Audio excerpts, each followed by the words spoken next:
आकाशवाणी भोपाल से प्रस्तुत हैं प्रादेशिक समाचार।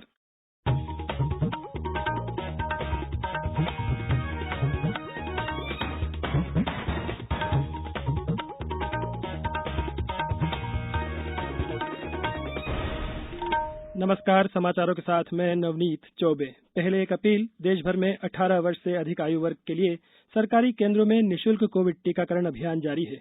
युवाओं से आग्रह है कि टीका जरूर लगवाएं और अन्य लोगों को भी इसके लिए प्रोत्साहित करें। जब तक आवश्यक न हो, घर से बाहर न निकलें और सुरक्षा के 3 सरल उपायों का पालन करें। मास्क लगाएं, 2 गज की सुरक्षित दूरी बनाए रखें, हाथ और चेहरा साफ रखें।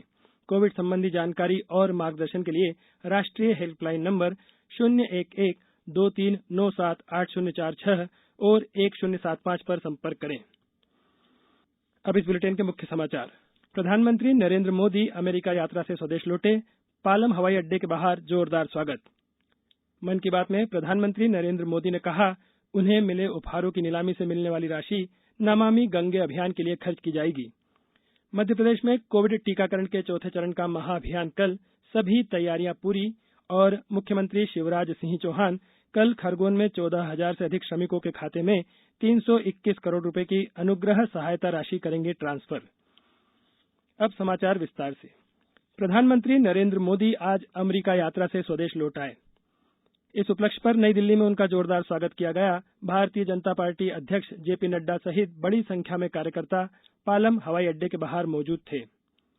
स्वागत आयोजन में नड्डा ने कहा कि प्रधानमंत्री के नेतृत्व के कारण दुनिया अब भारत को एक नई दृष्टि से देखती है। प्रधानमंत्री मोदी ने आतंकवाद और जलवायु परिवर्तन का मुद्दा उठाकर भारत को विश्व शक्ति के रूप में स्थापित किया है। प्रधानमंत्री की अमेरिका यात्रा काफी सार्थक रही। इस दौरान उन्होंने अमेरिकी राष्ट्रपति जो बाइडेन, उपराष्ट्रपति कमला हैरिस, ऑस्ट्रेलिया के प्रधानमंत्री स्कॉट मॉरिसन और जापान के प्रधानमंत्री योशिहिदे सुगा से मुलाकात की। उन्होंने 5 बड़ी कंपनियों के मुख्य कार्यपालन अधिकारियों के साथ बैठक भी की। प्रधानमंत्री ने अमेरिका, ऑस्ट्रेलिया और जापान के नेताओं के साथ कोविड महामारी, खुले तथा समग्र हिंद प्रशांत क्षेत्र, विदेशी निवेश, सीमा पार आतंकवाद, रक्षा और रणनीतिक सहयोग पर बातचीत की। प्रधानमंत्री नरेंद्र मोदी ने आकाशवाणी से मन की बात कार्यक्रम में आज विश्व नदी दिवस के उपलक्ष्य में कहा कि भारतीय परंपरा में नदियों का बहुत महत्व है। ऐसा माना जाता है कि नदियां अपना जल खुद नहीं पीती, बल्कि परोपकार के लिए देती हैं। उन्होंने कहा कि नदियां एक भौतिक वस्तु नहीं, बल्कि एक जीवंत इकाई है। इसलिए भारतीय परंपरा में इसे मां कहा जाता है।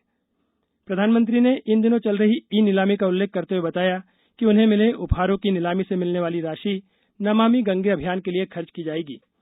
श्री मोदी ने कहा कि जिस तरह शौचालयों के निर्माण से गरीबों की गरिमा बढ़ी है, उसी तरह आर्थिक स्वच्छता गरीबों के अधिकार को सुनिश्चित बनाती है और उनका जीवन आसान हो जाता है। उन्होंने कहा कि जनधन खाते खोलने का जो अभियान चलाया गया है, उससे गरीबों को मिलने वाली राशि सीधे उनके खाते में जा रही है, जिससे भ्रष्टाचार काफी कम हो गया है। उन्होंने कहा कि आजादी के 75वें साल में जब देश आजादी का अमृत महोत्सव मना रहा है, तो इससे संतोष होता है कि हमारी युवा पीढ़ी खादी को गौरव दे रही है। उन्होंने देशवासियों से अपील की कि वे 2 अक्टूबर को बापू की जयंती पर और त्योहारों के मौसम में खादी तथा कुटीर उद्योग के उत्पाद खरीदकर नया रिकॉर्ड बनाएं। प्रधानमंत्री ने कहा कि 2 अक्टूबर को लाल बहादुर शास्त्री की भी जयंती है और यह दिन भी खेती में नए प्रयोग करने वालों को भी शिक्षा देता है। प्रधानमंत्री ने कहा कि देश के टीकाकरण कार्यक्रम की पूरी दुनिया में चर्चा है, इसलिए सब टीका लगवाएं और इस बारे में आसपास के लोगों को भी प्रेरित करें। केंद्रीय गृह मंत्री अमित शाह ने आज नई दिल्ली में वामपंथी उग्रवाद पर एक समीक्षा बैठक की अध्यक्षता की।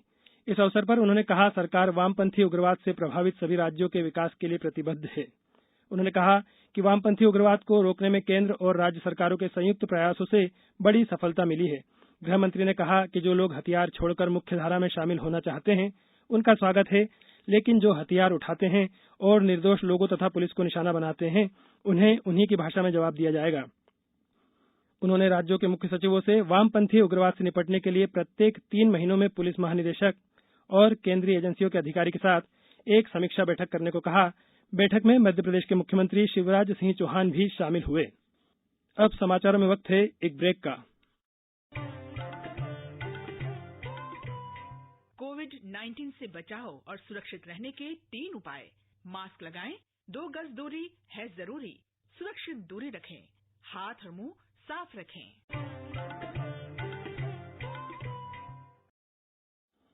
ब्रेक के बाद समाचारों में एक बार फिर आपका स्वागत है। प्रधानमंत्री नरेंद्र मोदी 1 अक्टूबर को स्वच्छ भारत मिशन अर्बन और अमृत के द्वितीय चरण का शुभारंभ करेंगे। आवास और शहरी मामलों के मंत्रालय ने कहा है, मंत्रालय इस वर्ष आजादी का अमृत महोत्सव समारोह के हिस्से के रूप में 27 सितंबर से 3 अक्टूबर तक पूरे देश में विशेष कार्यक्रम आयोजित कर रहा है। मध्य प्रदेश में कोविड टीकाकरण के लिए चौथे चरण का महाअभियान कल आयोजित किया जाएगा। इसे सफल बनाने के लिए सभी तैयारियां पूरी कर ली गई है। इस महाअभियान का उद्देश्य 18 वर्ष से अधिक आयु के सभी पात्र व्यक्तियों को घर घर सर्वे कर कोविड टीके की पहली डोज लगाना सुनिश्चित करना है। मुख्यमंत्री शिवराज सिंह चौहान ने कहा है कि सभी सामाजिक संगठन, राजनीतिक दल, स्वयंसेवी संस्थाएं और हम स्वयं अपनी व्यक्तिगत पहल से इस महाअभियान में टीकाकरण का पहला डोज 100% पात्र व्यक्तियों को लगवाने के लक्ष्य को पूरा करें। मुख्यमंत्री शिवराज सिंह चौहान कल सोमवार को खरगोन जिले के झिरन्या से मुख्यमंत्री जन कल्याण संबल योजना एवं निर्माण श्रमिकों के लिए अनुग्रह सहायता योजना में 14,475 श्रमिकों के खातों में 321 करोड़ 35 लाख रुपए की अनुग्रह सहायता राशि सिंगल क्लिक के माध्यम से अंतरित करेंगे। अंतरित की जाने वाली राशि में संबल योजना के 13,769 प्रकरणों में 307 करोड़ 23 लाख रुपए तथा निर्माण श्रमिकों को अनुग्रह सहायता राशि के 706 प्रकरणों में 14 करोड़ 12 लाख रुपए की राशि शामिल है। प्रदेश में शनिवार की शाम से एक बार फिर बारिश का दौर जारी है।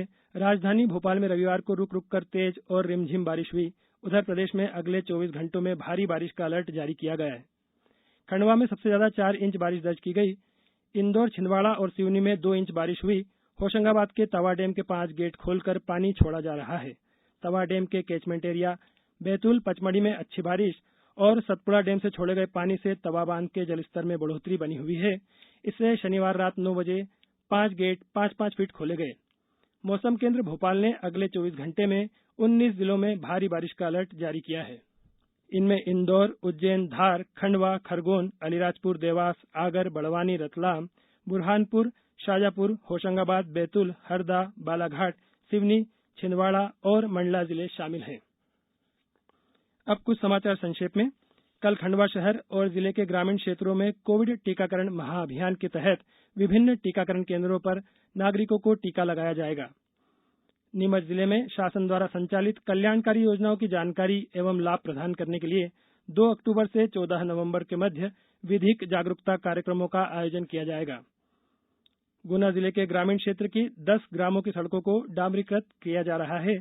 इन सड़कों में गुना विकासखंड की 5, चाचोड़ा की 3 और बमोरी की 2 सड़कें शामिल हैं। उच्च शिक्षा मंत्री डॉक्टर मोहन यादव ने बताया कि देवास रोड स्थित नागझिरी उद्योगपुरी और मक्सी रोड उद्योगपुरी क्षेत्र की 5 किलोमीटर लंबी सड़क, नाली और पुलिया का निर्माण होगा। कोरोना की तीसरी लहर की आशंका को देखते हुए दिवाली और क्रिसमस पर पटाखों पर प्रतिबंध लगाने की मांग को लेकर एनजीटी में याचिका लगाई गई है। इस बुलेटिन के अंत में एक अपील, हमेशा ध्यान रखें, मास्क और 2 गज की दूरी, हाथ धोना भी है जरूरी। नमस्कार।